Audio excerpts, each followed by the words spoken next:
Hello, YouTubers, friends, compatriots, bootlickers, souls, death slaves, first peasants, vassals, minions, meat sacks. I'm usually welcome. So a story came out that the Department of Homeland Security demanded to have the addresses of 700,000 known illegals, and the IRS refused. And so we have all these agencies in story after story, day after day, of refusing to cooperate with government agencies under the Trump administration to address issues of who's legal and who's not. And that includes sanctuary cities. And of course, right now we have hearings going on with all the mayors of sanctuary cities being grilled by Congress.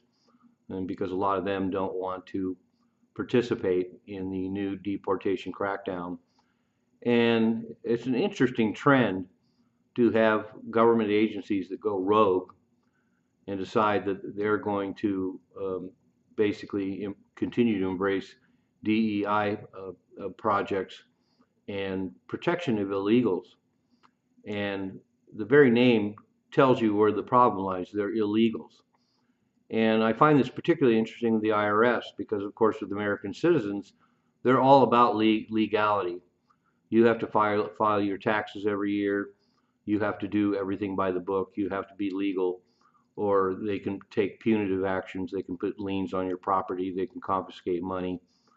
And so they're all about legality.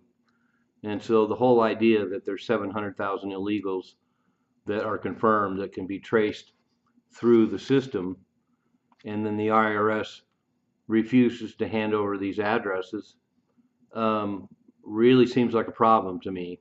And feel free to comment below. I'd like to hear other people's opinions on this, but as I point out, the IRS is all about legality.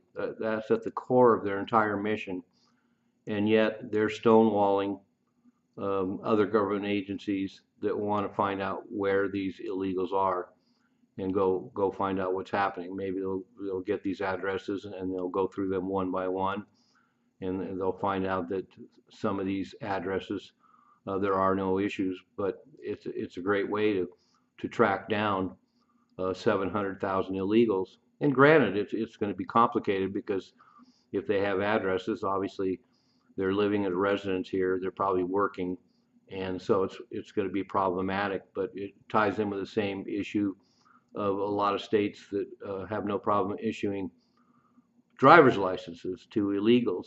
So this whole breakdown of the U.S. system, as so many have pointed out, we're a nation of laws, and the bottom line is that a huge number of people, the number being thrown around now is 25 million, they instantly broke the law by entering the country illegally. And so the fact that we have so many systems in the United States, and particularly specific cities and sanctuary cities, that skirt basic tenets of American law and give out driver's licenses and allow illegals to register to vote and allow illegals to get employed and just cover for them. So I just find this to be very problematic. And once again, it shows this partisan divide in our government agencies. That's a whole problem in itself. So anyway, another thing to watch moving forward. But I still think it comes down to the bottom line that there's a whole class of people in this country now who have broken the law by their very presence coming into the country illegally, and the fact that they have access to so many legal systems, driver's licenses, homes, jobs, unemployment benefits, schools, medical care. That's an issue. So anyway, like I say, if anybody has any comments, I'd love to hear them because I just have some issues with this. I don't know if I'm seeing everything clearly, but it seems to me to be fairly cut and dry.